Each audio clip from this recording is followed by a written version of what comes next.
Welcome, bienvenidos. This is the Nuestro South podcast, Loud and Proud. Mi nombre es Axel Herrera, and I am your host. This incredible series explores the Poder y Cultura of Latinx folks in the South through the perspectives of amazing scholars, community members who have lived experiences and research background on what it's like to be Latino, Latina, and Latinx in the South. Our conversation today focuses on the experience of Latinos in Atlanta, Georgia. Our guest is Yami Rodriguez, who is a historian of Latinx communities whose interdisciplinary research engages questions of race, ethnicity, labor, and migration. She's currently also a postdoc at Emory University. Yami, welcome. Thank you for being here. Hi, Axel. So good to be here. I'm excited for this conversation. I'm excited too. I had a lot of fun reading and listening to a few of the materials you sent. And honestly, I'm excited. Georgia is kind of like a neighboring state to North Carolina. And I feel like, I've driven through Savannah, driven through I-95, but there's a lot more that I would love to know. We're the primos that have to get to know each other better. Georgia. I know. I've actually only been to Atlanta once, which is kind of unfortunate, but I got to do an event there and I met some great people. So I'm excited to make this connection. So first off, what is a name or the name of one of your favorite either Southern or Latino food spots in Georgia? Ooh. Might be hard. It's hard because I went vegan like 2-3 years ago.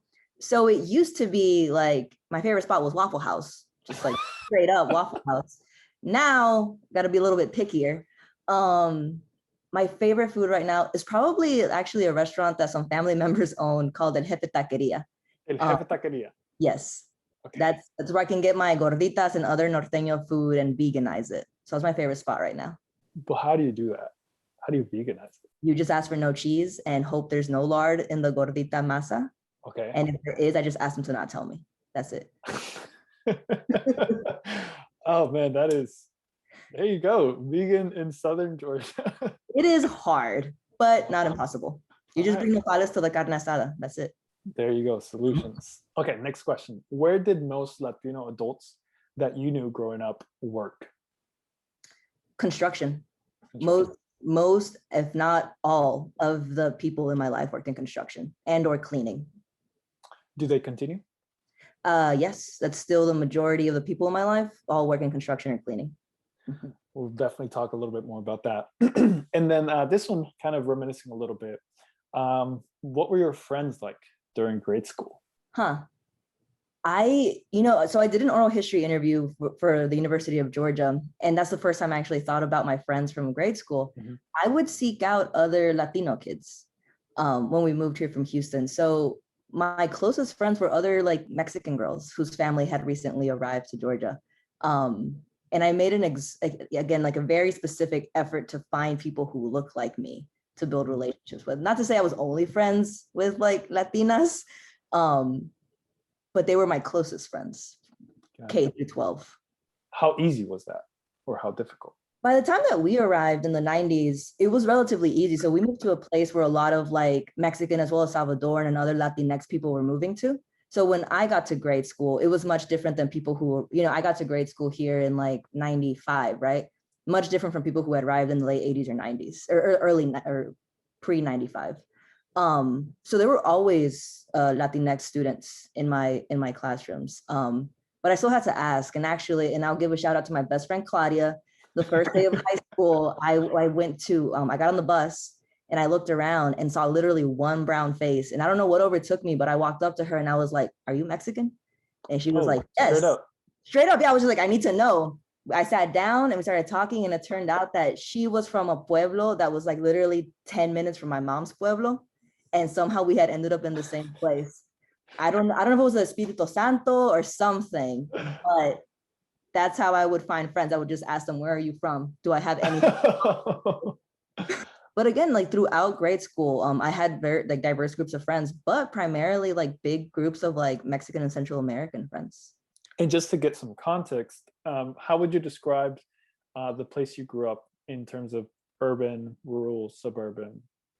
Yeah, so I definitely grew up in the suburbs. And so when I grew up and started, reading history books and hearing people talking about the suburbs as a white place and a white construct, that blew my mind. Oh, because where I grew up, the suburbs were made up of, it was made up of neighborhoods, like houses, as well as apartment complexes, like mixed in. So where I grew up, it was very Black and brown. And I think we also got to like our suburbs as white families were leaving. So really, like, where my parents and I always joke, where we live right now, I think like the joke is that like it was like a backwards gentrification. Oh, got it. White families left, and now the neighborhood is still very suburban in Cobb County, and it's all Black, Latinx, and Asian families primarily, which I don't think again is like the idea that comes to people's mind when you hear the word suburbs, let alone southern suburbs. So much there. So much there. So much to unpack. That is amazing. Appreciate those are great answers, quick answers, and I think it gives a little glimpse of what the conversation is gonna lead into. We're talking about Atlanta, we're talking about your home state, and we're talking about just this journey of a history that happens of like how Latinos are emerging to be visible, really visible, and honestly significant community within southern states that at times feels segmented from there isn't this like general idea like the Southwest, right? All swaths of the Southwest like have this like, oh, they have Latinos, Hispanics, or whatever term they want to use, but the South is like, it always feels like it's pockets here and there. So we want to start first with really exploring how that comes to be to what it is now, with like how our own journeys and our own stories start, right? And I'd love to learn a little bit more of like, how does your family come to end up in Atlanta or Georgia in general? Right. So where were you born, and kind of what's that history? What's that story? It's so funny. Like, this is the question that got me started on the dissertation project. How the hell did my family get to Georgia? So I was born in Houston, Texas. My parents are both Mexican migrants, and they met in Houston. My mom was from San Luis Potosí, my dad from Torreon, Coahuila. And in Houston, they both had wide networks of people from both of the Mexican states. While they were living there, they met, they had me. And during this time, there were starting to be sort of whispers about, que había trabajo in other places, especially Georgia, that there was this new place where you can make a lot more money. At the time, my dad was working in factories. Texas was experiencing economic decline. There was just what they saw as a little opportunity for themselves to make like the life they wanted to make. We also lived on the south side of Houston. Oh, was it the south side? I don't know my Houston geography that well. We lived near Jacinto City, and I was also experiencing like asthma and like had like breathing issues because of the pollution. So there were all these things that prompted my parents to consider leaving Houston and try out this new place. I was like 2 or 3 years old, so this was around 95, when we decided to come to Georgia. And we came here because one of my tias had met a beau who was from Veracruz. And he was like, hey, I'm working in Georgia right now with all these painters and construction. You should just come live with me.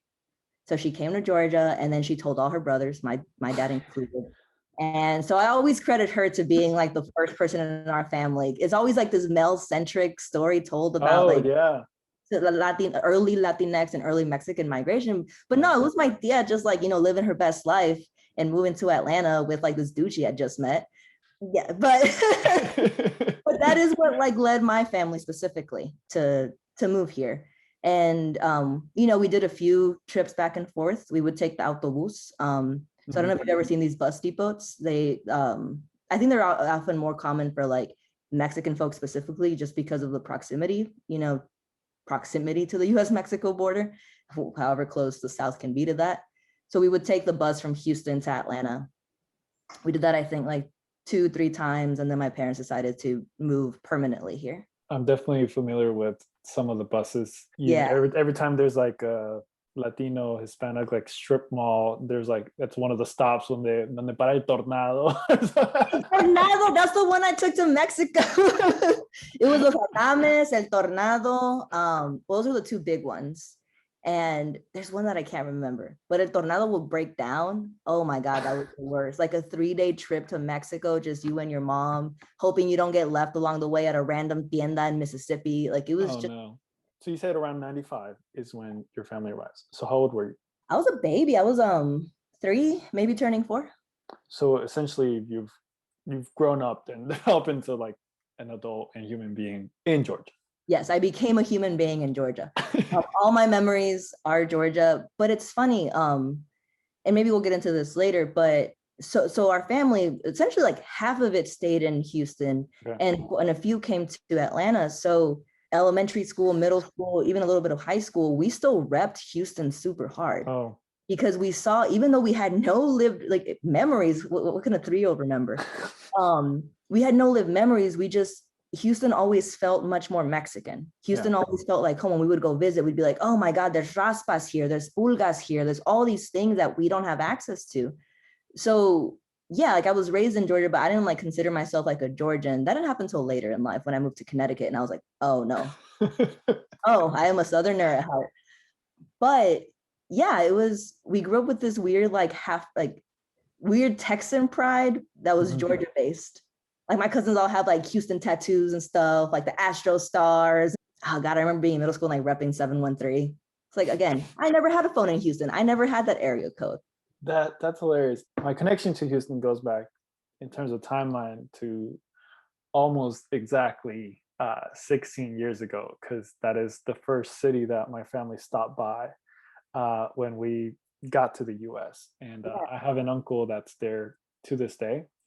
And I managed to visit them about a year ago. So it had been like 15 years since I had gone back there. Yeah, no, I can understand how there is still that connection to it, especially if you're struggling to find yourself within Georgia. So I want to ask about, what was your lifestyle, or what are some of the memories of you kind of growing up in this place? Like, what are some fun ones? What are some of the harder ones? What was it like? It's this is something that my husband is so bored of hearing, so I'm so glad someone else is asking, because these are stories that, like, yeah, they live in us, right?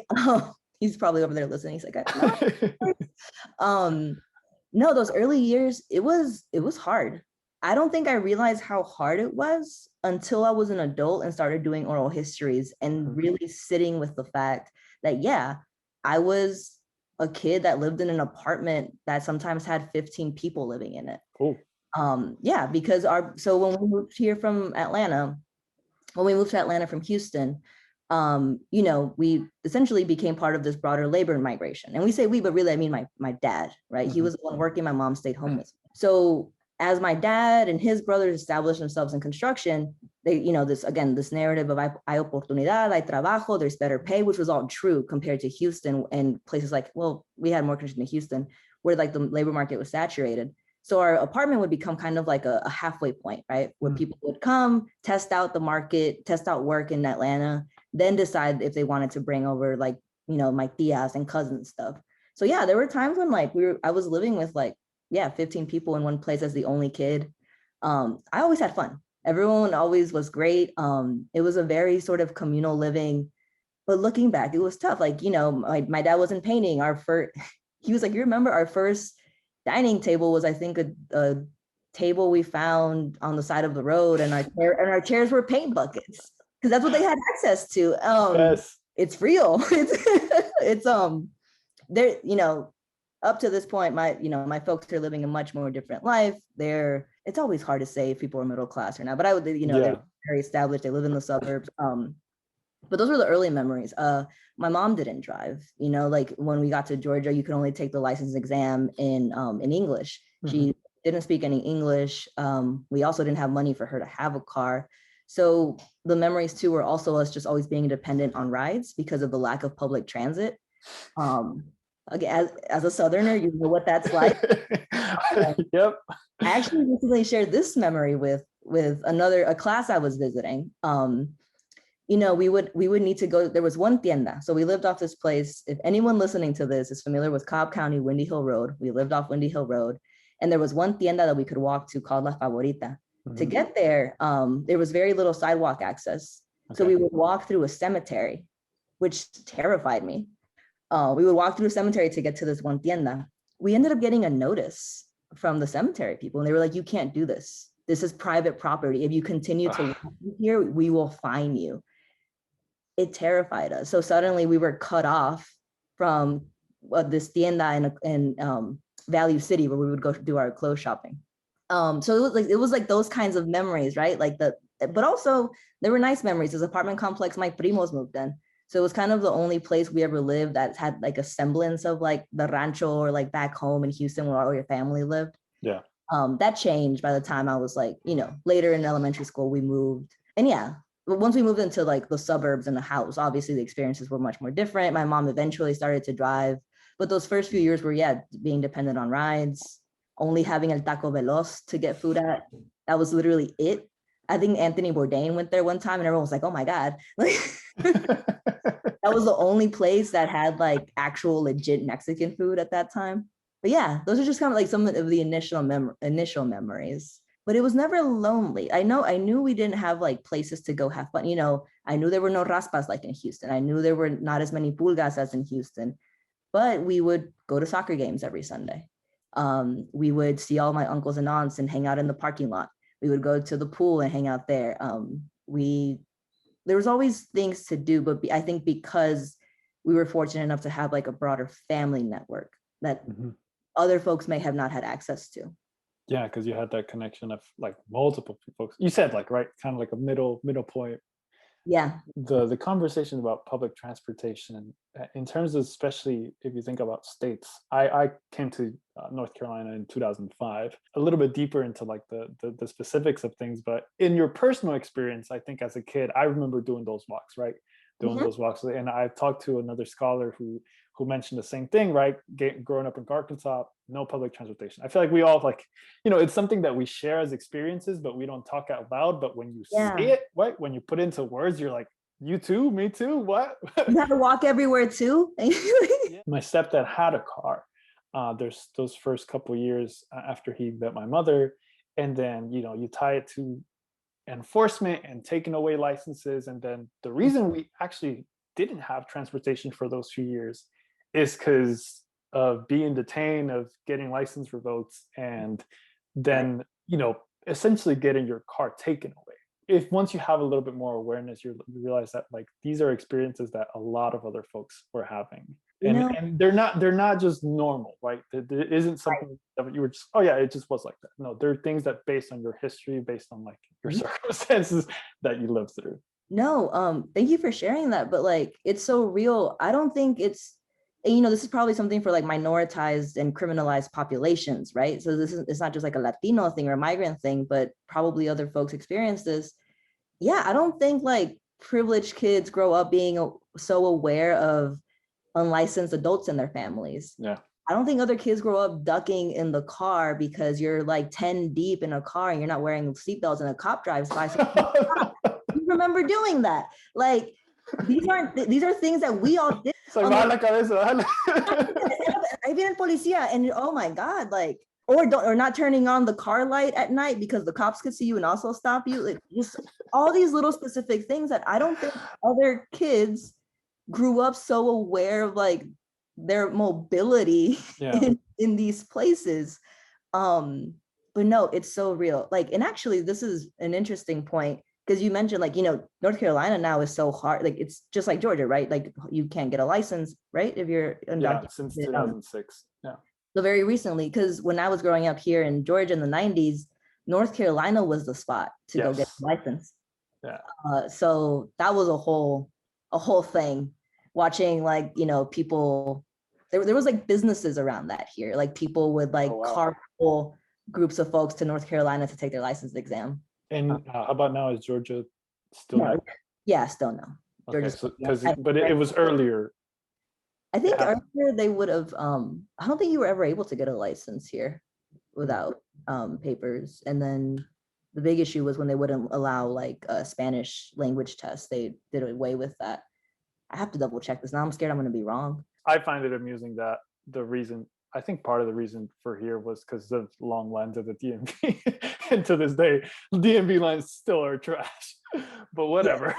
Just have unlicensed people who are forced to work anyways drive. Exactly. God forbid that we allow people who need to work and move around allowed to do that legally. Oh my God. I think my context for what I knew from Georgia Latino history actually is based on a bit of work that I've read from Julie Wise, but hers focuses on kind of this experience of growing up in more of the rural parts of Georgia, in terms of engaging with pro-immigrant conservatives, and kind of how those families established roots based on the fact that their families were working with them. But you are coming in a context that's, like you've mentioned, more suburban. It's related to more of basically the boom in construction and surrounding these like suburbs around metro cities like Atlanta. So I'd like to move a little bit into that context and some of the more research that you've done on this. What is, in terms of Mexican Atlanta, this is kind of a term you've used in some of your writing. What does that context look like for early immigrants earlier on in the 70s and 80s? Yeah, no, that's a great question. And you're right. Yeah. So it's very different from like the focus that Julie Weiss takes on South Georgia. And similarly, her work has been so important for me as I work on my project. But in the 70s and 80s, let's see, in the 70s, it was, I would say, like not an insignificant amount, but there was like Latinx migration coming to the region, right? There were people coming to work in factories, in service work, in construction, but you just didn't. When I was trying to find people to do oral histories with, it was hard to find people who had arrived even in the 80s, let alone the 70s. I think I came across maybe 2 people. That might be my own like limitations in my research. But I think generally before the 70s, the community that Mexican folks specifically found was not a community. I don't know how else to put it. Like, there were Latinx people living here, but they were primarily, I would say, middle class, educated people who primarily Cuban, some Puerto Rican, and then a spattering of other Latin American countries represented, right? And these were people who worked in medicine, or people who, let's say, well, no, actually, that's one of the primary things, specifically for the Cuban population, were people who were students, right? And coming here to study at universities in Atlanta or the metro area. So there, again, when people were arriving in the 70s, there wasn't really any kind of like marker that you could say, this is where the Latinx community is, this is where Mexicans live. People really just kind of started to settle close to work sites, depending on where they were going to work. So by the 80s, if you were coming to Atlanta to work in a factory, you might end up in a clustered apartment in Grant Park, which is in Fulton County. If you were coming to work in construction and you had been recruited by a construction company in Texas, you were probably going to live in Lawrenceville, which is, I believe, in Gwinnett County, because that's where the construction boom was actually happening. All of these sort of, as white flight reshaped these regions, there was an increased demand for housing, and who was going to build those houses. So again, like very white flight into these yes. So here I'm talking more about like sort of Kevin Cruz's work, white flight out of like Atlanta city center into more northern counties. And people talk about that as, the start of like this Atlanta like boom, right? The Sun Belt boom in the 1970s being a moment that construction work and manufacturing work really like grows exponentially in the South. But people, again, haven't really talked, and this is what I do in my work, haven't talked about who actually did the building. So so people were moving it just into a variety of places. I would say it wasn't until the 90s that, you start to see, in the late 80s, 90s, that people start to see what would be recognizable brick and mortar Mexican or Latinx spaces in the city, with the rise of tiendas and restaurants. But not even that, really just like more groups of people congregating in parks, like in Grant Park. And this may be, if people are familiar with Atlanta, this may be surprising because now Grant Park, it was understood as historically Black, which it is, majority historically Black, is rapidly being gentrified, if not fully gentrified now. There was a large community of Mexicans who would like hang out in Grant Park and like play baseball and soccer, and then go drink at La Oficina, which we'll talk about too. So again, like I'm kind of talking about these spattering of places because that was the sense for Mexican Atlanta in this time. And when I say Mexican Atlanta in my work, I'm talking about like 2 things. First, I'm talking about like I said, brick and mortar places, like actual tangible sites that people developed through their relationships and their economic or whatever practices. And then I'm talking about more of the imagined sort of parameters of a Mexican Atlanta, where people are identifying community just based off of knowing where their primos live, based off of knowing where to get tortillas that it might be 2 counties away. So these things that we can't see, but that are embodied knowledge that people have. You know by a certain point where you can find your gente, you know? Yeah. There's no map for that. You just kind of know. And that all comes through processes of searching for community. So to provide a bit more of a context and picture of what this means, I mean, unless it's been folks like following electoral maps, I think it's hard to visualize Atlanta and then these counties and stuff. So there's that. I'd like for you to introduce a little bit about kind of like the structure of how these, you know, counties surround what is the center of Atlanta. And then the second thing is like, you know, 70s and 80s, I think you with by referencing white flight and stuff, you're referencing race in the South. And we've had this conversation in previous episodes, but not only is there an interaction of like, you know, how Latinos or Hispanics or immigrants get racialized by coming into the South, but you're operating within those dynamics, right? Mm-hmm. You're doing the construction of where the white folks are going to move into, mm-hmm. which is a crazy thing to kind of realize. And so, yeah, what was that kind of racial context that they were coming into at that time, specifically within Atlanta? And what is the general structure of the city and how it works? Right. So the general structure of the city, I'm going to start doing really weird things with my hands. So let's say Atlanta's in the middle. It's in Fulton County. And, you know, Atlanta, like any other metropolitan, you think of Charlotte, you think of Houston, you think of all these cities that really like grew in the post-war era, right? They're not just cities, they're regions in and of themselves that are economically tied to one another. So yeah, when I say Atlanta, really what I mean is Metro Atlanta. So you've got Atlanta in the middle. Fulton County is long and weird. Yeah. Yeah, again, if anyone was following anything to do with the elections, y'all know what I'm talking about, because our map was on your screen nonstop for weeks. The Metro Atlanta area that I'm talking about is made up of 10 or so counties. So the ones that I focus, it's a lot. Yeah, it's a big space.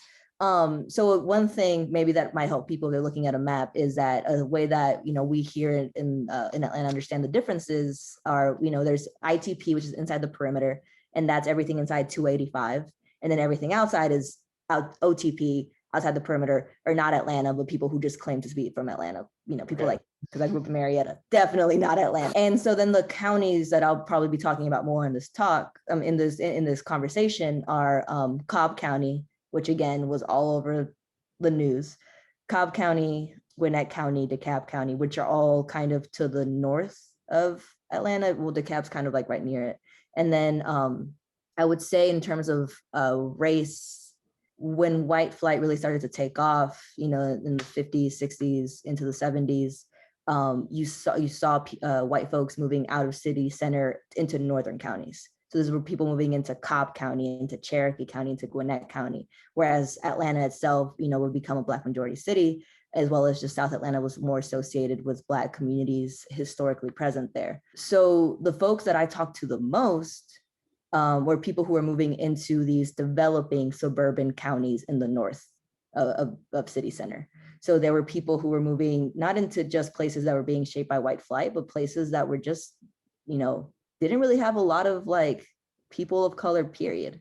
Mm-hmm. Again, very much, it's not like these construction, and I'm talking about construction workers more specifically. It's not like they were coming, you know, with the idea that they were going to stay here and make a home. A lot of folks were coming at the beginning, at least, really seeing themselves as transient laborers. There were people like, we're going to come, we're going to build, and we're going to go back to Texas or to Mexico with our families. And of course, things started to change and people started to lay roots. But yeah, does that give a better sort of sense of the region I'm talking about? It's still kind of all sprawled out. It's very funny. It's very funny because I feel like I'm in a rural place right now, and you move from talking about like city to talk about counties, right? That's how we, you know, identify where folks are or closer to what. But using counties to define where you are within the city is kind of a weirder way because it's different from how I used to be completely. You know what, you're right. That is funny. Like, I'm just we're so used to talking about counties. And you know, there's always like cities, like again, we talk about Lawrenceville is a big city. But But no, I think it's mostly counties that or maybe I'm just crazy and I'm the one person focused on counties. And someone will like give She's a comment. seeing the map in her head. Yeah, someone's gonna give a podcast like, no, Yami's completely wrong. What the hell is she talking about? That is my sense though for how people move through and understand Metro Atlanta. You know, like if you're at ITP, like Cobb County sucks. And when I say that Cobb County sucks, that it's historically racist, historically very anti-Black. One of the counties that refused to have MARTA extended into it, which is a public transit system that runs through Atlanta. So there are all these things and tensions that very much are part of like community conversations about what it means to be, what it means to even be and live in and move through Metro Atlanta. But that's kind of why we're having this conversation of where people are coming into, right? Because all these dynamics are happening, but for especially early migrants, your focus is, where am I going to get employed and how am I going to feed myself and those that I care for? So you just definitely just jump into this context, and then it may take for you years, and if not generations, for your own family to either come to terms or then be able to understand and interact with these nuances. That's a beautiful way to put it. Like, I would ask people sometimes in oral history is like, did you have a sense for what the South was? Mm-hmm. No. Like, I think there was one person who was a Chicana from Texas, who was like, I had heard the South was really racist towards Black people, and that was all I knew.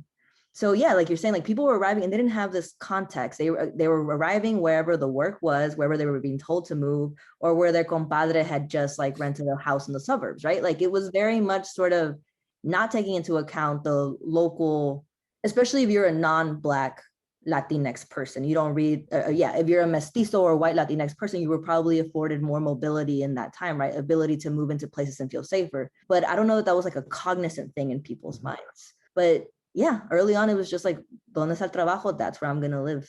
Because it's not like there was anywhere central to like congregate around. This is essentially your work, right? And I'm so happy that we're highlighting some of this, because there's so much to tell. There's so many stories to hear, but that's a glimpse of kind of what that context is. And really, this is, 40, almost 50 years ago. Things have changed, right? And that's where the history. So, but on that, I wanted to ask a little bit about those first migrants, and we've talked about who they were, what they were doing. But I wanted to just mention two things that I heard in one of your pieces. One is more contemporary, and it's in one of the interviews, one of the persons says how their dad's reaction to seeing the city, to seeing the buildings was like, he built those. And there's this sense of like ownership, which I think is difficult for, like you mentioned, transient labor or migrants who navigate a lot of uncertainty. And then the second kind of thing I would like for you to react to is this this quick quote from the Mexican consul that says, when Atlanta won the Olympic bid, it was great pleasure. And then they sat and said, what do we do now? The only way was to bring a flock of Latinos, especially Mexicans, who were very fast in construction, who are very good. So it's people that they were bringing. So who were those people? And like now, how do they see themselves now that they've been here for so long? Yeah. And when I was talking to people and doing oral histories, and this would come up, sort of this sense of pride, of ownership over things you didn't own, but you built. Yeah. I know I felt like it was beautiful to have those reactions. So my dad's a painter. And I know what things he's painted. Like, so his company, they paint a lot of Zaxby's. I'm a vegan. I have a very weird, intimate relationship when I see a Zaxby's, because I'm just like, my dad worked there. My dad sweated in there. And it's also the first, and I'm talking a little bit about myself, the first time I actually went to UGA wasn't when I was an undergrad there. It's when my dad got contracted with a bunch of other people to paint part of the university. Yeah. So that was the first time I was on a college campus with my dad I know. And I remember, like, I was like, what is this place? He's like, it's called Coffee. And he's like, maybe you'll go here one day. I was like, that's crazy. No, like that's maybe a little bit emotional, but like, so in these oral histories, again, like it's no secret that my lived experiences inform the way that I approach this project. Like, that's not a secret. If other folks, some people may say it's biased, I say it's real, whatever. So I would ask people, like, what would you do for fun in these? And we'll talk more about leisure later too. But it would come up. There was this one woman specifically who I interviewed, and she's like, there was nothing to do for fun at that time. So what I would do was I would put my kids in the car and I would drive around and show them the houses that their dad had built. Oh, wow. She was just like, and that's what we would do. And then we would stop by the new construction site wherever they were, and we'd bring them lunch. We'd have lunch with them, and we'd go back home. Yeah. But just, and I also did an oral history interview recently with Brenda Lopez Romero, who's the first Latina elected to the Georgia legislature. Her father also worked in infrastructure and construction, but on the highways. Mm-hmm. So when I mentioned 285, there's this big thing called Spaghetti Junction that's terrible for traffic. And here, you know what it is. Her dad worked on it. And so she actually expressed a similar thing. She's like, we would, as a kid, I would drive by Spaghetti Junction with my dad, and he would always point out, be like, I helped build that. So it's this idea of when I say Mexican Atlanta and placemaking, I'm also trying to expand past just like what easily identifiable Mexican and Latinx places are, right? We think of tiendas, we think of restaurants, of Plaza Fiesta. We think of things that have colorful zarapes and, things that are digestible for American audiences, like, oh, that looks Latino. Outside of that, people really also understood quite literally like their hard work as making this place. Private homes. There was another man who talked about, going to build homes near where the Coca-Cola guys lived, and all the little McMansions they had to build over there. So this was people, like the people I talked to had a lot of pride and saw this as like very much leaving a mark on this place. And these were people who, history books or whatever contemporarily, people might not consider them as placemakers, might not consider them as people who are having like very tangible, impacts on the place they live. But people know what houses they built. People know what houses they painted. People know what yards they cut and develop relationships with these spaces. For talking about the little mouse, so that quote you read, I remember the first time I came across that quote, I was like, this can't be real. This is just such a good story point. It's way too good for the narrative, right? Yeah. So early on in my research, I came across the little mouse, just like this quote, right? I believe Julie Weiss quotes him or telling the similar story. There was I think it was Mundo Hispanico articles as well as AJC articles. They were just like, this story was told, but there's no archival, there's no tangible archival proof, at least that I'm aware of. There's no recorded call, there's no meeting minutes, there's nothing.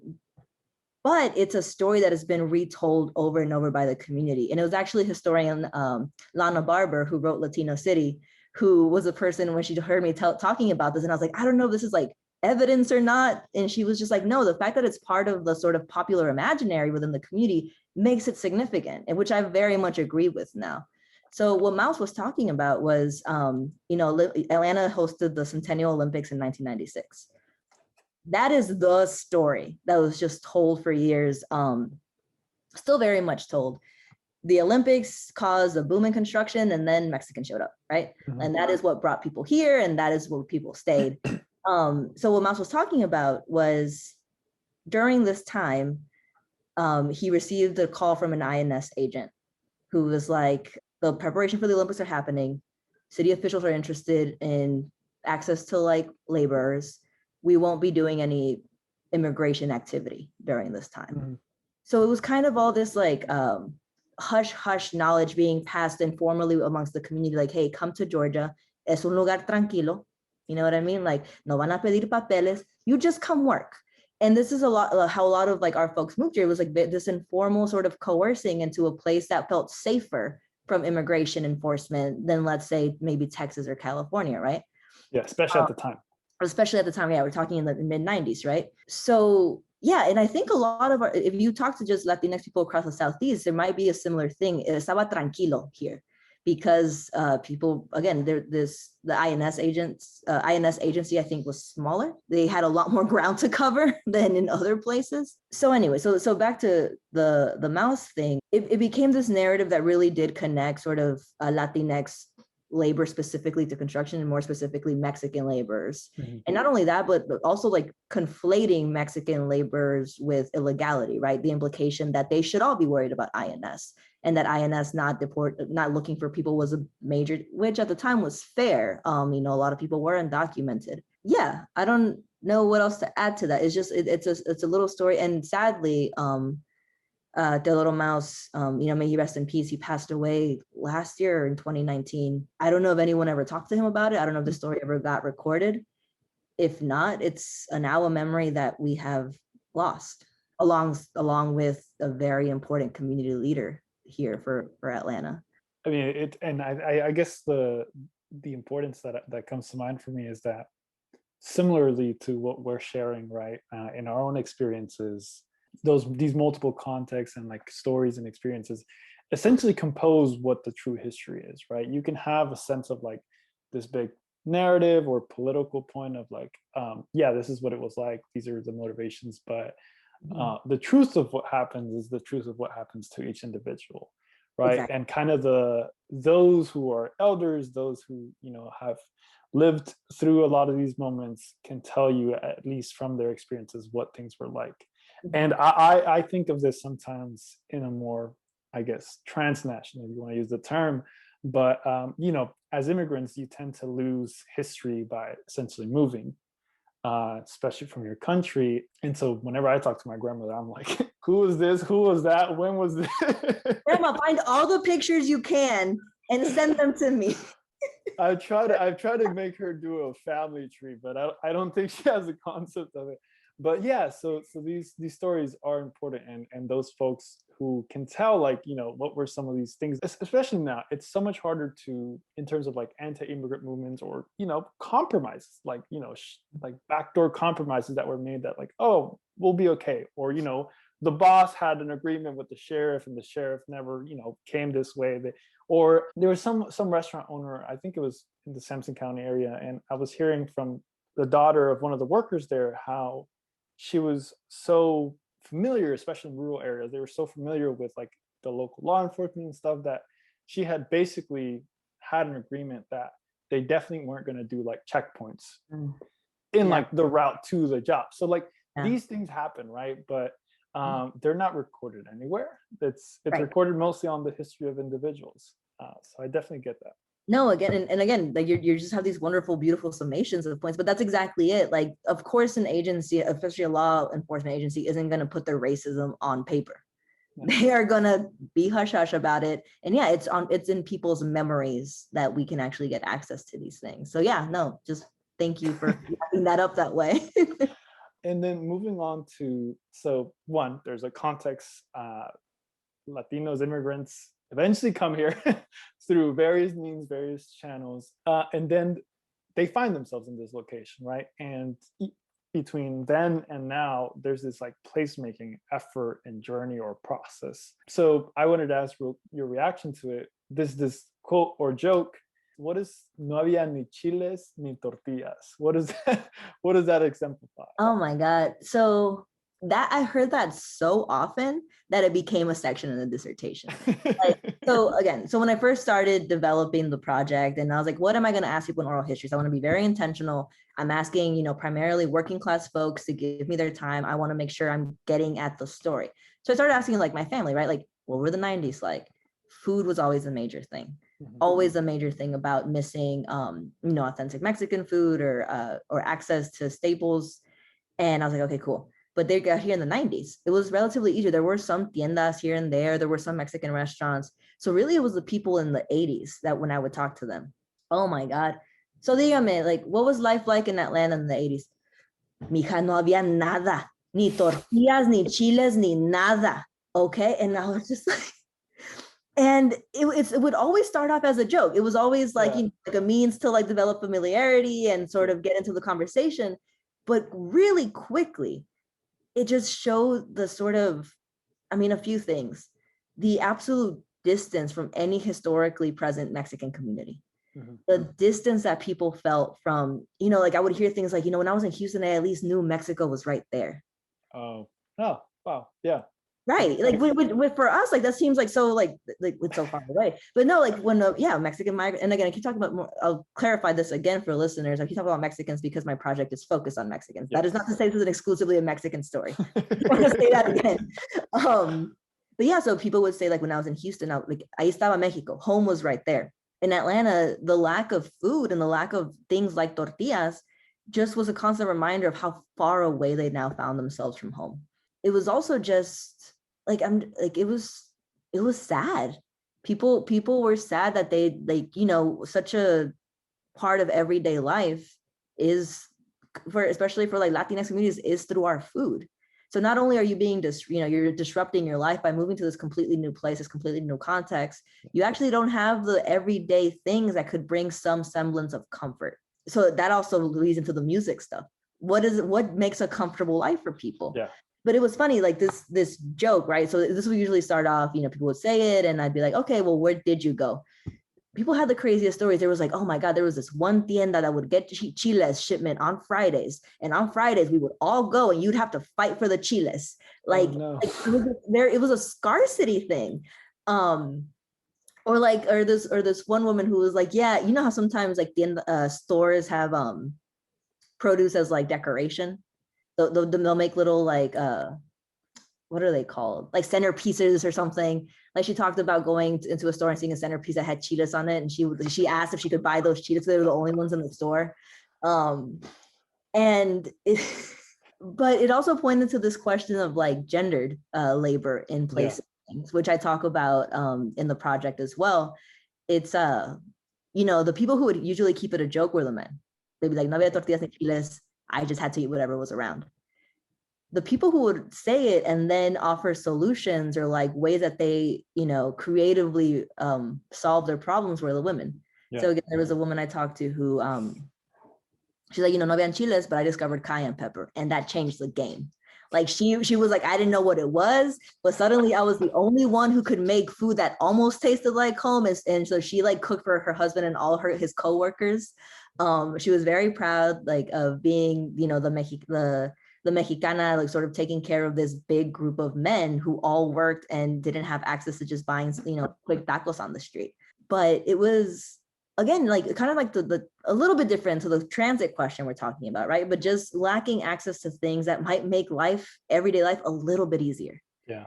And it's all these things that are piling on to people that are making it hard, but people made it work. So there, I think one of the quotes was she was like, instead of frijoles de la olla, we had to eat them from a can, which was horrible for her. Like as a Mexicana, she was just like, I felt so lazy. Like instead of tortillas de maíz, eran de harina, right? Which for a Tejano is fine, but for a Mexican migrant, they're like, no, corn tortillas. And cayenne pepper being the thing that they put in all the food because it was the closest thing to spice. And again, the people growing up here now, like the access, the availability of Latinx tiendas and food things is something that maybe it's just like we take for granted. Like I know exactly where to go get my chiles and my canela and all this stuff. But yeah, like it was like a real search for food. It also bled into like Mexican migrants seeking other Mexican migrants who could cook in the area. Yeah. So people started figuring out, oh, hay una señora que cocina bien rico in the Grant Park apartments. Oh, there's a couple who sells what was it? It must have been menudo on Sundays in Buford, Georgia. Oh, there's a couple. So like again, in the like summer in the heat.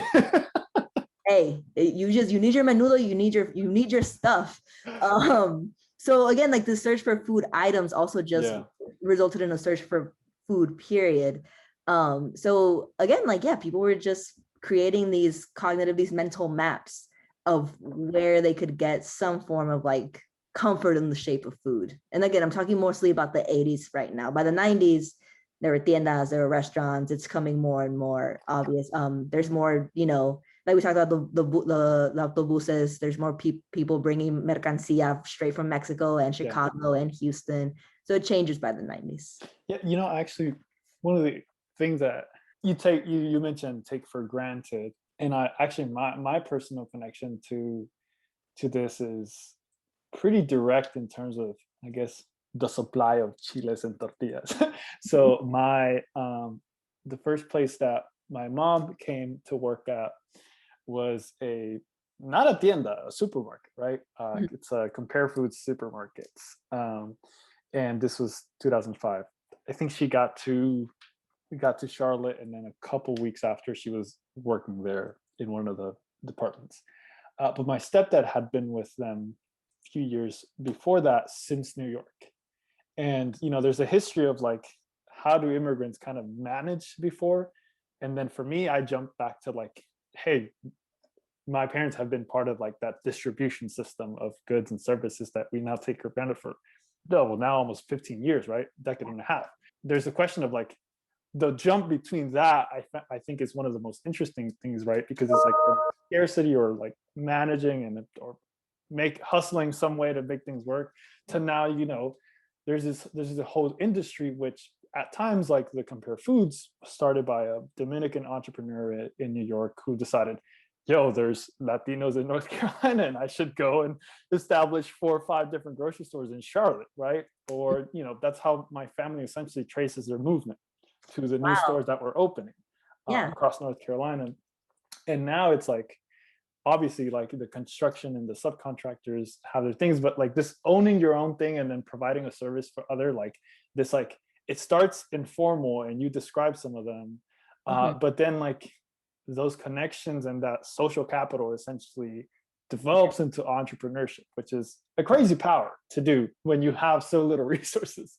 It's great. Like I think about these people, and I'm just like, a lot of these folks moving to a new country, maybe not speaking the language, coming to a new place that doesn't understand them, and they don't understand the place, and still creating these places. I'm just like, it's astounding.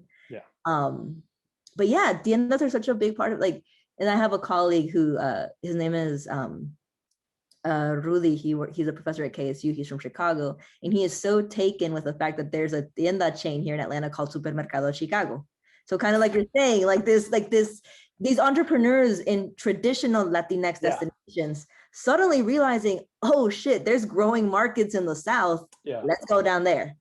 So we start to see not just like this transnational connection, but almost like this urban Latinx US geography that starts to envelop places like Charlotte and Atlanta into the conversation, as a profit-making scheme, but also. Well, but there's a service, and I've gotten a chance to talk to some of these. Well, the interesting part is that the way that the owner would describe this place, this location, is there's 2 things that I want to add. It's not necessarily like he would describe it as trans or international. He describes it as international, right? In terms of produce, in terms of foods. So the funny thing is, I guess I was going to comment on this later. To go from not having any even tienda to go to having every Food Lion, Harris Teeter, or whatever, or Kroger to have a Hispanic. Well, first it was Hispanic. Now they make it more international. Probably the more actual international stores that you find are all those who are actually immigrants, because he understood as in his mind that we have Jamaican immigrants who may want to have. We have immigrants from Africa, right? Who may want some of these products. We have those from the Caribbean. And so I think that's probably even more interesting, because his mindset was more of like, I know what it's like to have, scarce resources and not be able to find my goods. And therefore I can do that for others as well. And I'm just going to say, he said he was Dominicano from New York. Yes. That's such a, like, of course, I feel like it almost had to be like a Caribeño from New York to bring this more like broader understanding, because that's a very specific experience that he had I mean, I imagine he moved to New York, in like the 60s, 70s, 80s. Yeah, exactly.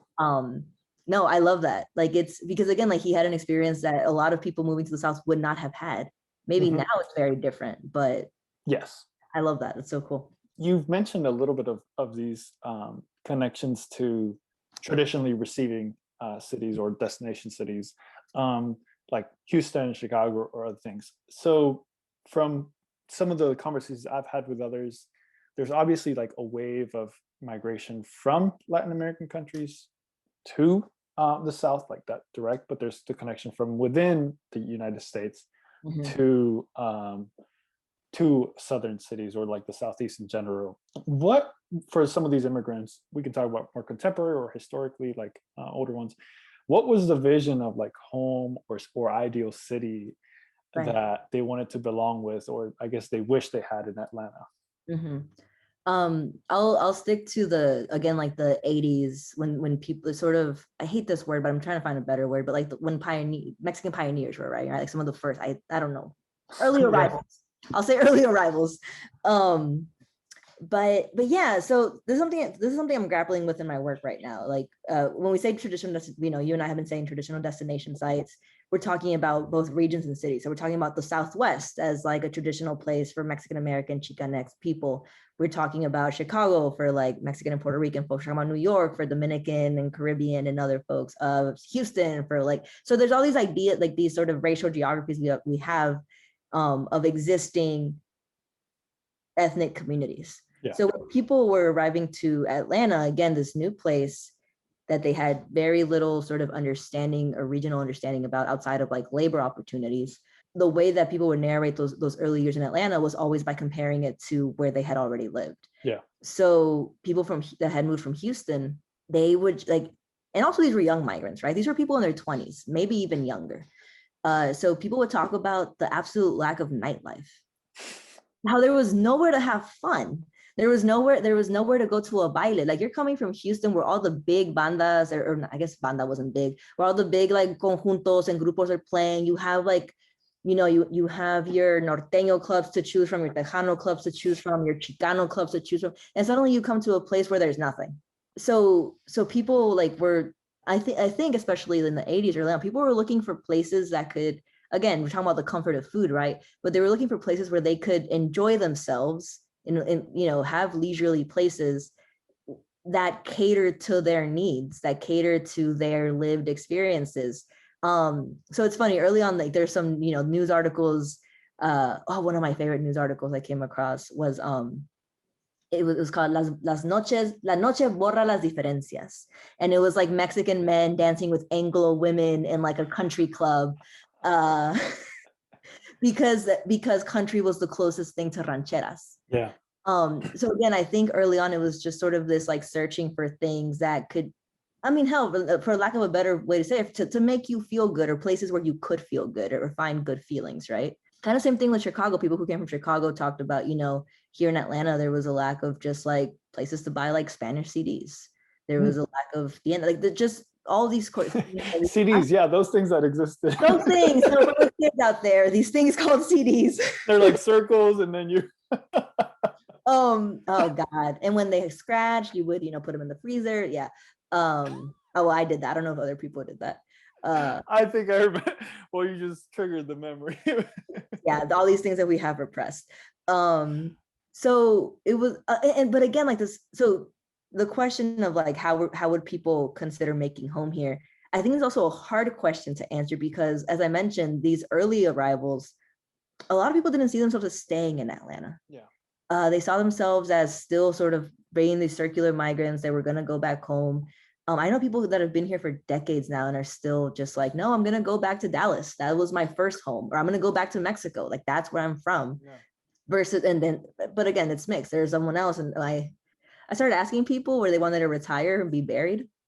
Because there was a reason. It wouldn't come out of nowhere. But, a lot of folks, especially Mexicans who have, I don't know, you call it a privilege, but the lived reality of being closer to their home country, choose to be repatriated. So people choose to get buried in their home pueblos, their ranchos, whatever. So I realized that asking people where they intended to rest was actually a way to get at this question of where they considered home. There was only one person I ever asked that question to who was like, oh no, yo aquí en Atlanta. Like Atlanta is my home now. I won't. No one ever reacted poorly. I hope I didn't like offend anyone when I asked this question. But there was really only one person who was like, Atlanta is my final resting place. So that's a little bit off topic, but I'm just saying again, like this question of homemaking, I think would probably be more suited for like the second generation, right? Yeah. For people like us, or like people who were moved here as kids and have grown up in the region. And I'd love to ask a little about that, because I think that's the reality of this conversation, is that it's an English conversation, right? And we're reflecting on personal stories, but it's through a certain voice. And so those who are listening to this essentially have to understand it, and it's most likely similar to our experiences than those immigrants, but the history is important. So before moving on to that, I wanted to ask real quick if you could give us overview of when do they become visible, right? When do they become visible, and what is that, either established sense, or what is that visibility kind of like, what reactions does that bring? Yeah, no, that's a great question.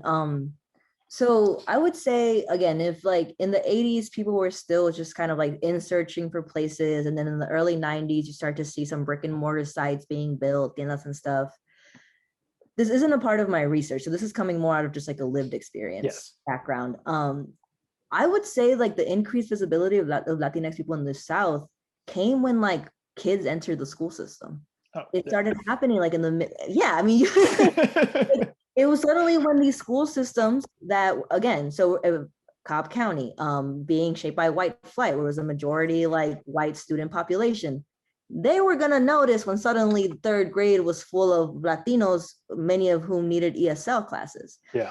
So I would say the visibility really came, at least as a kid, that's where it was very much visible in public schools because of the question for funding for ESL programming. There was question of like whether like there was one instance where they wanted to start asking like kids for proof of citizenship, which is unconstitutional. It got done away with really fast by the ACLU because they're like, no, it's not constitutional. There's a case. There, look, precedent. You can't be racist.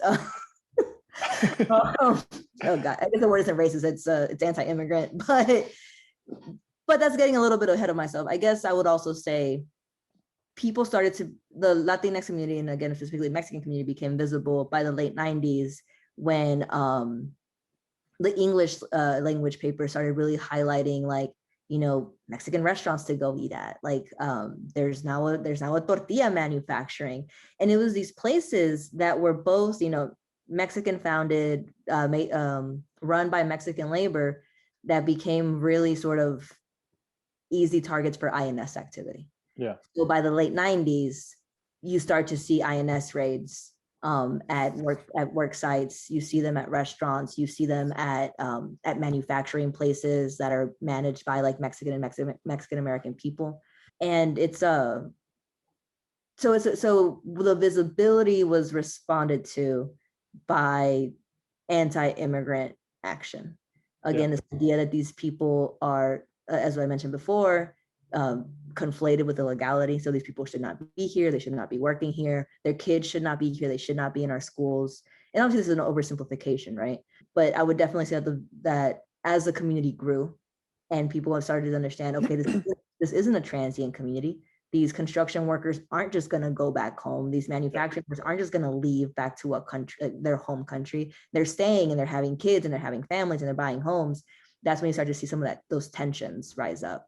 It was interesting how you were mentioning those places that are owned and run and employ a certain group, let's say a certain immigrant demographic, then become the workplaces become racialized. So the response of the immigrants is what? Do they just blend into other workforce or labor, or what kind of is their shift from being in those more vulnerable places based on the raids? So there was actually someone I talked to who arrived here in the 70s and got caught up in a workplace raid like that, but at a factory. So I think some people's responses was he got caught up in a factory at a workplace raid. He was like, okay, I'll move on to another industry, to restaurant work. So I think people often responded to it by just, again, like the informality of a lot of this labor recruiting and sort of finding jobs, I think also afforded people an ability to, if they had access to a network, to move between industries. In construction work specifically, people would hide. There were raids and people would just have to hide. But the one thing about construction work was that it's so much more scattered, right? They're rarely gonna be working at the same place for long. So really, I would say it was more like restaurants that were much more under attack in the 90s, or just these easy access points for people. But yeah, sometimes people with the industry or just keep working and just come back. Yeah, and then this is why this conversation that we've had, and I appreciate so much that you reference dates and time frames, because for most young folks, and I think I realized this reading and understanding some of the history of like kind of that same construction service boom within North Carolina, is that the current state of, you know, Georgia or North Carolina or Mississippi, places like that, being heavily anti-immigrant, having all these bills, taking all these resources, it wasn't something that was always the case, right? It's like they tend to come as reactions to, like you said, kids in school, brown kids in school, or new business coming up, and also in conjunction with like the labor that was pulling people in to work in these locations. And so for those who, you know, who us are younger, like this history is important because we can identify who decided to make things the way they were. It's not that they just happened, right? It's not that they just have always been perpetually. And that's why it's so important. So yeah, exactly. It will be different from the 90s to the 2000s. And now, you know, going forward from now, there's different dynamics being in place, specifically because these second generations are coming into play. And I guess that's where I want to start kind of wrapping up some of the big questions and topics that we've had.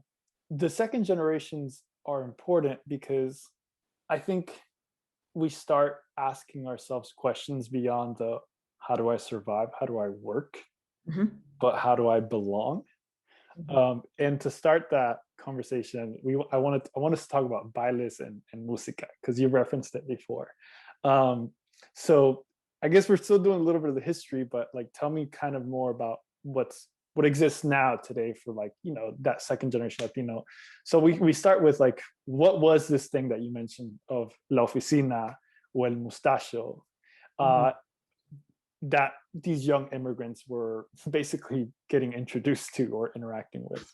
Wait, and I think I have a perfect way to connect the history to now. I just got to write it down so I don't forget. Okay. So the history. So yeah. So again, if the 70s are early arrivals, not many people. Of 80s or more people looking for places. 90s is definitely institution building. The late 90s is like people were like, we're ready to have fun.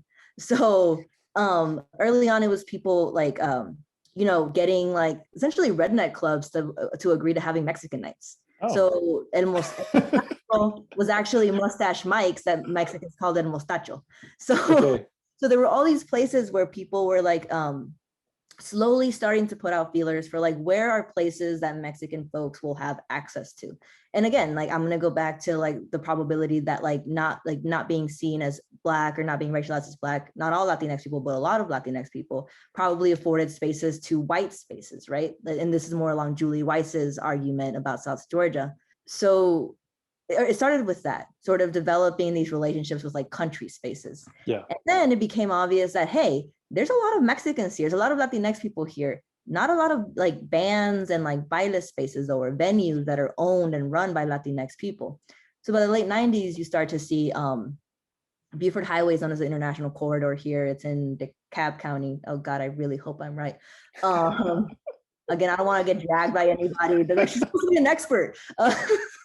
So, you know, you start to see like bailes opening up that are run by Mexican folks that play only Mexican music, which again is astounding to think about that was only like, you know, 15 years removed from a time when they couldn't find tortillas in Chile. Suddenly you can go to like dance and los apostadores del norte are playing and you can eat like tacos, right? And you also start to see like the rise of local musicians. And Samuel Bird talks about this a little bit, and his work is a little bit later. He writes about Latino musicians in North Carolina. And, you know, I've been talking about labor, about in terms of construction and service, but I also met people who migrated to Atlanta with the intention of working in music because there was a growing population. There was one man in specific who was like, yeah, my brother had arrived in the 90s and I was still in Mexico working as a radio host, I believe.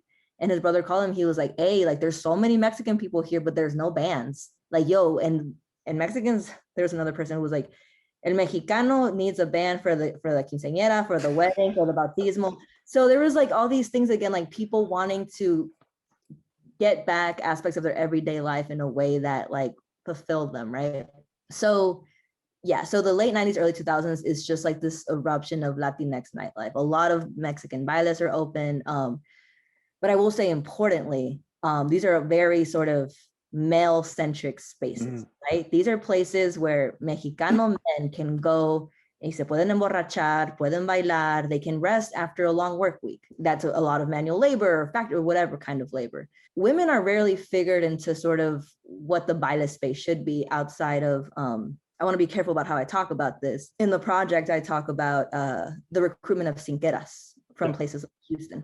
So sinqueras, historically people might understand this in English as like people like dime dances or like people who dance for money, taxi hall dancers. I think that's the closest thing historically that I've read. But sinqueras were women who would charge $5 per dance to dance with men. So it's a hard. Do what you got to do. Gotta do what you got to do. So it's this weird gendered labor that is sometimes approximated to sex work. So people don't want to talk about it. It often happened like very informally. It might have been dangerous for women, but the reality is it happened. Like, I mean, actually I grew up, one of my tias had a restaurant and next door was a nightclub. So I grew up just watching sinqueras come into work. It's a fact, a part of the community that people know it's there, but people don't talk about. And again, probably for very real reasons. So again, I say all of this to say, like, I'm talking about the bailes, but I don't want to over romanticize them. Yeah. There was also a woman that I did an oral history with. So her and her husband moved here. They were young in their 20s. They had been from Houston. So finally in the 90s, when there were bailes, she was like, we were trying to go out every night. Like we were so excited. We would get to the baile. And if my husband went to the bathroom, I wasn't safe. Like the way she actually described it was like, me rodeaban como moscas. Like, like this, like just very sort of, and again, like this is probably approximate to some nightlife and like club culture now, right? But she described this like, and there was another woman I asked, I was like, would you go to the baile once they started? She's like, one time my husband and I tried, we got to the baile, we saw the line, it was all men and we left. So it was just this, like, it was also this weird, for lack of a better way to put it, it was a weird scarcity of Mexican women. Yeah. That we're seen not so much as like people who you should be catering to and offering them leisure opportunities, but rather men need women to have fun. Yeah. So again, as a woman writing about this, it's very sort of tough. And when I'm interviewing men, like it's never clear what people are saying or not, how they're choosing to like narrate their memories about this. And that's all part of oral history, which is what makes it exciting, right? Like people choose to narrate their histories the way that they see fit. But you got to check it against other things. This was the 90s and 2000s. Moving forward, oh God, even the bailes I went to as a kid. If anyone listening to this ever went to La Rumba, I'm so sorry.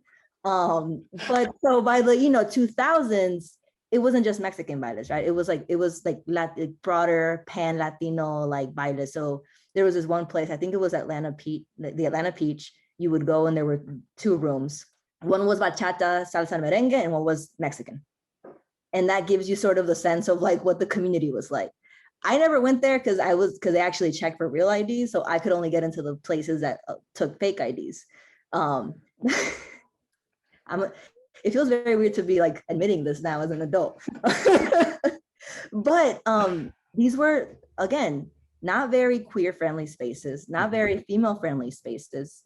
I believe places like Rumba had like one like gay Latino night a week. So again, moving from like the 90s, 2000s was very Mexican male centric, into the 2000s was just more pan Latino, but still very kind of could be creepy for lack of a better word. Suddenly now we have these beautiful efforts to just create even more inclusive nightlife baile spaces. So right now I'm thinking about a group called La Choloteca. I am not involved. I just am a big fan of their work.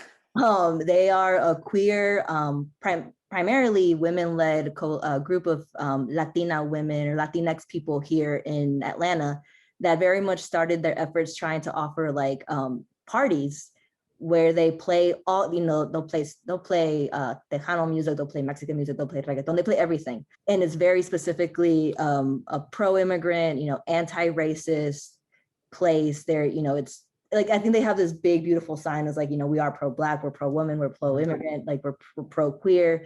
And that's just something that I had never seen or experienced before.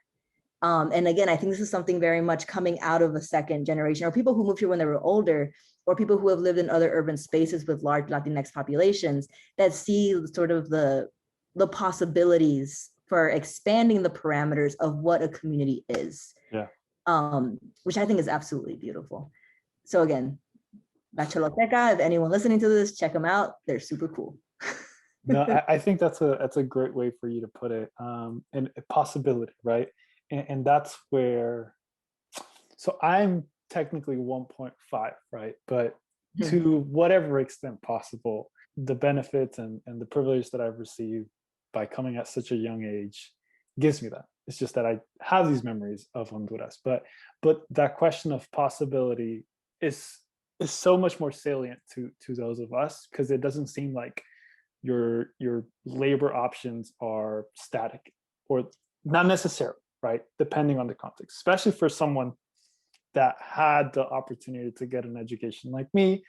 I get to sit here and then talk about things in a way that, someone who's still working, an hourly job. Our parents are like, what's your job? What do you do? I keep telling my mom, hey, I'm doing an interview. She's like, oh, that's cool. Qué bueno. Oh, qué bueno, mijo. Okay. But that's a great thing, a great way to go into this conversation I wanted to have about Kap G, because you can introduce what he is, but I'll preface why. There's this conversation that is recorded and played about with his mother, and I listened. It's like at the end of a track, and it's just like audio, and I listened to it. There's a couple that I heard in it. The mom kind of relates this story of, para nosotros fue difícil, nosotros tuvimos que hacer esto, pero tú sí puedes, right? This sense of like, but for you, there's more. And I think that when you hear that, and when you hear it in a way that it just reflects you or what you've been told, I think it's like, it's kind of a surreal moment, because you're like, yo, I've heard those words. Right? I know those words. And as 1.5, 1.75, I had a friend that born here, came back, and whatever. When you hear them, you're like, yeah, that is like kind of that second generation experience where you essentially, you have the language and voice to like say to this place and to these people, I belong here and I own this. Right. But you still have this sense from your parents that reminding you that you do. So tell me about Kap G and who he is in terms of his Southern Mexicanidad. Oh my God. I just, like, for years, I joked about writing about Kap G, and my primos were the ones like, do it. And I'm so glad I finally did. So the piece I wrote was a part of a roundtable. If I could go back now, it'd be much more expansive. I would talk much more about sort of the relation to Blackness in its problematic and non-problematic ways. But for starters here, Kap G is a Mexican-American rapper. And he was, I believe, kind of like me, like born in California, but moved to College Park, Georgia at a very young age and raised in College Park. So when I was doing my hand gestures for the map earlier, College Park is, is South Atlanta, like it's to the south. So historically Black, and that's where Kap G grew up. So if you hear him talk, and if you see any YouTube comments, this will make it very clear. People criticize him for using a Black accent, for appropriating the way that Black folks talk, especially, and as well as in his rapping, he does the same thing. He also just sounds like he's from College Park. So it's a I think it's an important thing to consider when we talk about whether something is appropriation or not. If you're from College Park, and it's a very particular type of like drawl. Getting ahead of myself. So Kap G's a Mexican-American rapper from College Park. The way I came across him was, I would go to paleterias. There's La Michoacana. They have a few places around Atlanta. Where my parents live, I would go to La Michoacana, like when I would visit when I was in college, when I was in grad school, actually.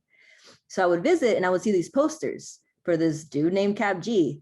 And he would have rap shows and meet and greets at the paleteria. And I'm like, who the hell is this person coming to paleterias to meet people? And, his fan base was very much like sort of middle school, high school kids. And he was also the first, I don't know if he identifies as Chicano, but for the sake of talking about the music, he was the first Chicano rapper I encountered that repped anything Southern outside of SPM and Chingo Bling, who were both from Houston. so I was just so fascinated with like how this person was narrating his lived experiences through a very specific historically Black expressive culture that is Atlanta hip hop, right? And so, yeah, like his music is very much, you know, it ranges from, you know, just regular old trap music talking about getting money and having a good time, like just, you know, like I always when I share him to my students, I'm like, he is not a feminist. We are not. He is very much not a feminist, like many male rappers are not. But this is an important sort of, again, meeting people where they're at. So I see his music very much as a means, you know, I've been talking about oral history. I see his music very much as a means of him narrating his lived experiences in a very particular Southern way. So his music talks about, like I said, all those, you know, regular things that we encounter in hip hop and rap music, but also talking about like border crossings, talking about ICE officials, like and this actually did happen. Like, you know, they got stopped and harassed. It was like Black and brown men in a car that got stopped, and this led to like his song La Policía, in which we see sort of a conflation, very real conflation between the police and local immigration enforcement. Yeah. Like you said, there's tracks that he has where like we hear his mom. And I think the first time I heard that one, and actually the name of the song is escaping me, but the first time I heard that thing you're talking about, it's like, you know, it's a song, there's a short like pause, and then suddenly you hear his mom talking. Like that just did something to me. It was just like, I don't know. Like, I don't know. Like to hear someone who sounded like my parents, like my tias and tios on an Atlanta trap song, like it was just, for lack of a better word, beautiful. Like I was like, again, like this moment where you're like, where you see yourself suddenly. Yeah. So yeah, so I find his work, his cultural work, just so important to the, like, not to say like he is the shining example, but that is not what I'm saying. I like to clarify a lot of things. What I'm saying is like he is one example of the way that Latinx Southerners, like you said, 1.5 generation, second generation, really anyone who's grown up here since they were a kid, right? The way that people are creatively claiming space and place. Again, like we don't need other people to tell us that we belong here. We don't need other people to tell us whether or not we can be Southern. We are saying that ourselves. That's probably why when I moved to Connecticut, my Southern accent like just got super harder. I was like, I'm letting y'all know where I'm from. Listen to me. But there's all these like performances and things, right? That go to claiming space. And so again, when I'm talking about La Choloteca and like Kap G and you know, and I'll talk about like activists like right now at the very end, but just it's a way to show the diverse ways in which we can share our narratives. It's not just scholars, it's not just historians, it's not just, you know, people doing interviews, it's all kinds of folks who can add to sort of this archive of our history, right? Yeah. And that is how we should be understanding the Latinx South, and following very much the direction, or rather the interests of the people who were born and raised here. Yeah. To that point, I'm glad that you kind of prefaced a little bit the conversation of identity, cultural appropriation, and navigating that, because if you have an immigrant perspective, I found that, you know, especially in the U.S., shortly after getting here, unless it's with other Latinos, your nationality or that heritage kind of gets stripped away in the grand scheme of Latinx, Hispanic, and all those terminologies, right? But even within that, I mean, in terms of my community, my parents are Honduras and my stepdad is Mexican. There's, you know, for second generations, you tend to also even have like these like mixed nationality children and stuff like that. So like those things become a lot more fluid, or at least we're able to understand and process them. So when I was reading a little bit about this Kap G stuff, it became so much more interesting, because I think in like political or academic conversations, there's all these caveats about like, oh, but this applies to only this concept, but they still eventually try to define, right? You still try to define like some effect or some identity, right? For the purpose of having a thesis or whatever. But make your academic claim. Here's my contribution. Critique it, do whatever. But the truth is that the truth to individuals, I'm making a claim here as well, right? Is more grounded and insanely fluid. So I guess I was curious in how this complicated some of this cultural gatekeeping, and even across races, that happens when what people experience and where people grow up is who you are in many ways. But yeah, it's crazy nuance, and I love it, because I think my mom, well, it will be years before she understands this conversation, but we second 1.5 generations can have it, and it's probably important to have it, because if not, someone tends to come and just define us by pointing fingers and checking boxes. One's gonna try and tell us who we are, and we're telling y'all who we are right now. Like, and actually at the end of the Kap G piece, I have a little quote from him where he's like, it's in an interview, he's like, you know, me being Mexican American and from Atlanta at that, people try and define me, but you can't box me in. And it's because we're still figuring it out. And that's fine. I think, it might be hard for some people, but I think, the fluidity and sort of the vagueness or the working through it is such a part of the Latinx South that we don't talk about. This is still very much under construction. This is still something that we're living. I know I talk about construction too much, but this is something that is still happening. And it's fine to not have a definition. It's fine to not have, if all that connects us is being Latinx, and in the South, which even the South is hard to define, that's enough. But yeah, so I'm also letting things be a little vague. That's good. No, I love under construction. It's weird, because I honestly, I sometimes, you know, in my young years, like think of going to be like, yo, shush, you're young still. Like, yeah, no, I think it becomes a little bit weird to gain an awareness that, like, I'm a DACA recipient, so like a lot of this like animosity and stuff that, you know, my parents kind of know is there, but I like engage within like actively. Ultimately, and especially given the confidence I now on who I am and what resources I have to advocate for myself, I'm not going anywhere, right? But then once you realize that, it's weird realizing, okay, how will I feel 20 years from now, right? Because that your circumstances, I think typically we can understand they'll change, right? We'll get an education or we'll get a job, but how you will feel about being here or being able to come in and out of this country is something very different that I think about. And I guess this under construction makes sense to describe that. If I can give anything in this interview, that's my tagline, that's my thing. That's my steak I make. Okay, and to close the conversation, I have two last quick questions. See if you can share some. What is the poder that you believe that Southern Latinos or Atlanta Latinos have? What is a poder? A poder. Oh man, like, I'm not a political scientist. I research stops at the end of the Obama era, but this past election season, just there are better people to talk about the electoral power, right? I won't talk about that, but I'm just going to say, I think a very specific poder that like Latinx people have, especially in the South, especially places like Atlanta, are this ability to enter into coalitions with other groups, with queer groups, with Black-led groups, women-led groups, in a way that's expanding what the South is. Southerners, we very much know that the South is no longer like run by white men. Other parts of the country may still think of it like that, right? Other parts of the country, oh God, other parts of the country. Y'all stop talking shit on us. Like, oh my God. Like, but again, like, so I get so frustrated.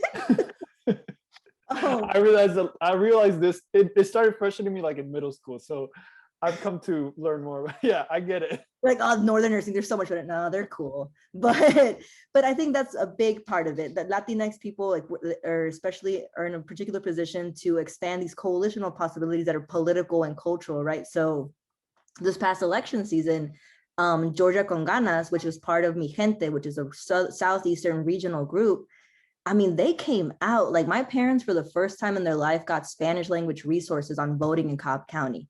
This, like, you know, I'm talking about Cobb County earlier as being shaped by white flight and being very historically racist, anti-Black, anti-immigrant. This past election season, folks voted out Sheriff Neil Warren, who was the proponent of 287G and just a ridiculously racist anti-immigrant person. And that only happened because of like the fact that Latinx people are coming into sort of are, like you said, advocating for themselves. People, we know what resources there are now. People are learning the avenues to move through. People are building coalitions outside of just, national groups, like outside of just Mexicans or outside of just Latinos. It's a broader sense. So yeah, it's not just electoral power, but just a power to really reshape and kind of with the baile stuff, expand the parameters of what we understand to be the South.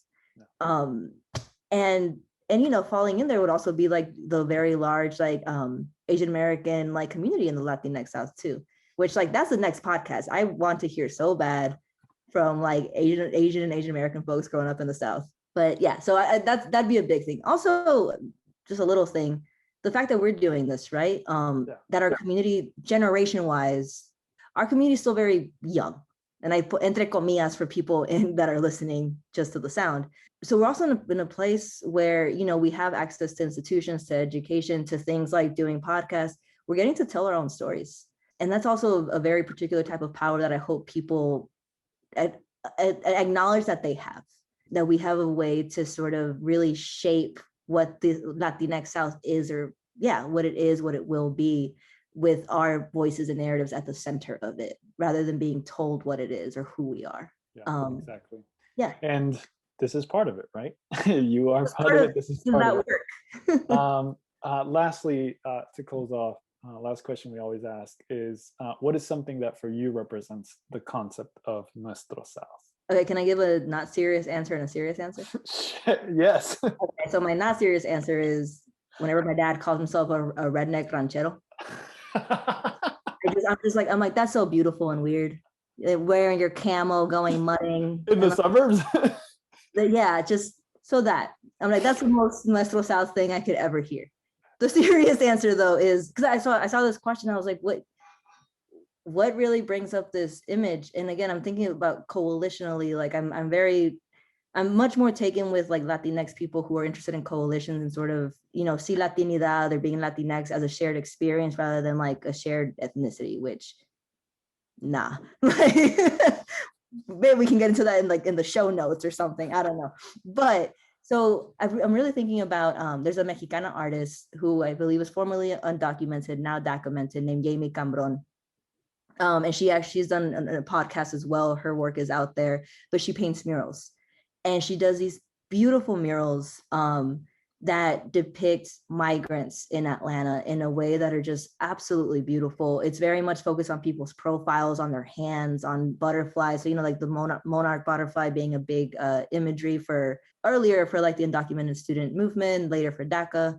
And it's just something else to see a Mexicana's art on business walls, on the Mercedes-Benz, near the Mercedes-Benz stadium. And the fact that it's someone who grew up here, who was a migrant herself, who like us, got her education here at Agnes Scott, and is making a very real imprint on the city in a visible way. That is just, again, I keep falling short for words, but it's just beautiful. It's again, this is a reminder of being under construction. I wish there were more Latinx muralists, but it's crazy that there are now. And when I say this, maybe people that live in other cities, oh, this woman talking about murals, they're not everywhere. It's not really, not in the Southeast, not Latina made murals. Yeah. So that's something that really comes to mind. People, and again, this just relates back to people's creative work and the ways that there's just this diverse ways to show our narratives. They don't have to be written. They don't have to be oral. They can be on the side of a building. I know, back to buildings, I know. That's a great way to put it. It's about what we hear, it's about what we see, and how we see ourselves in that. So thank you so much, Yami. This has been a super fun conversation, and I hope people take away a little bit more about Atlanta, other than just the electoral map. Other than just that. Thank you.